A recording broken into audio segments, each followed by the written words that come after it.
Hello everyone, this is Z3DS Max, and this tutorial will be about viewports and navigations. So by default, 3D Max gives you 4 main views of your scene. You have the top, the front, the left, and the perspective viewport. The perspective viewport gives you the best representation of your scene.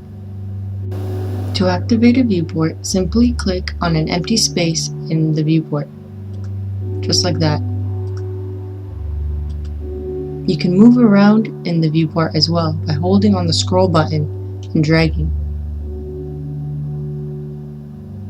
Just like that.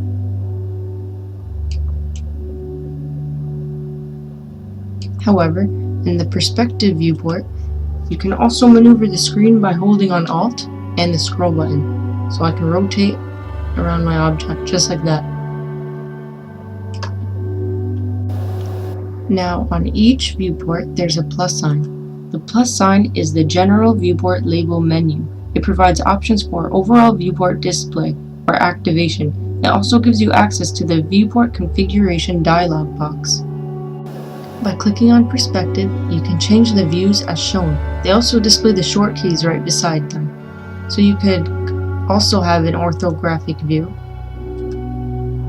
You can click P to go back to Perspective. Another thing you want to note is if, let's say, you end up over here on your scene and you want to get back to how it was before, you can simply click on the little house icon at the top, the home button. You can also change your home button. Let's say I want this to be my home button. I would right click on the view cube and then I would click Set Current View as Home. Now let's take a look at the view cube. The view cube is found on the upper right corner of the viewport that you have selected.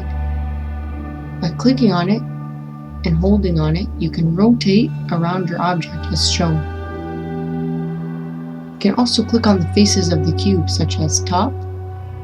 You can click on the arrows as well to maneuver around.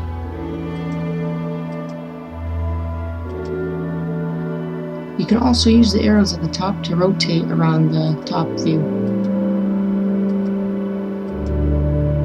You can also use the compass by once again holding on it. You can change the view. You can also just click on it. And then we can click back to our home button to return to where we were. In my first video, I mentioned the viewport navigation controls. These icons control the display and navigation of the viewports, which are found right over here at the bottom right.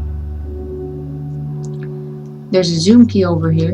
If you click it and hold on your viewport, you can zoom in and out by moving inwards and outwards. You can also use the scroll button to zoom in. You can click Zoom Extents. And you can also change the field of view by doing the same thing as before, moving in and out. You also have your pan button over here, so you can pan around the screen.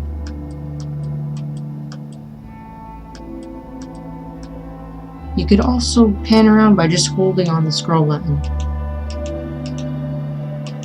Another way to orbit is to click the orbit object, and you can maneuver around your screen as well, just by clicking and rotating around.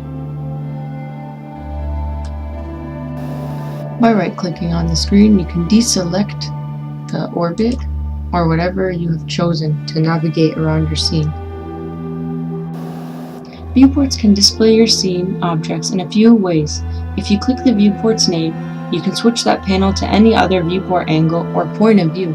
Right now we are in realistic mode, so I can switch to shaded, consistent colors, or etched faces just by clicking F4 or just clicking etched faces itself. We can deselect it by clicking F4. We can switch to wireframe mode by clicking F3. I maximize the screen by clicking the maximize button on the bottom right corner of the screen. I can go back to maximizing it by clicking it again. Very simple. And that is all for this tutorial. Thanks for watching. I hope you guys liked it. Please subscribe for more videos, leave a like and a comment in the bottom section below, and good luck.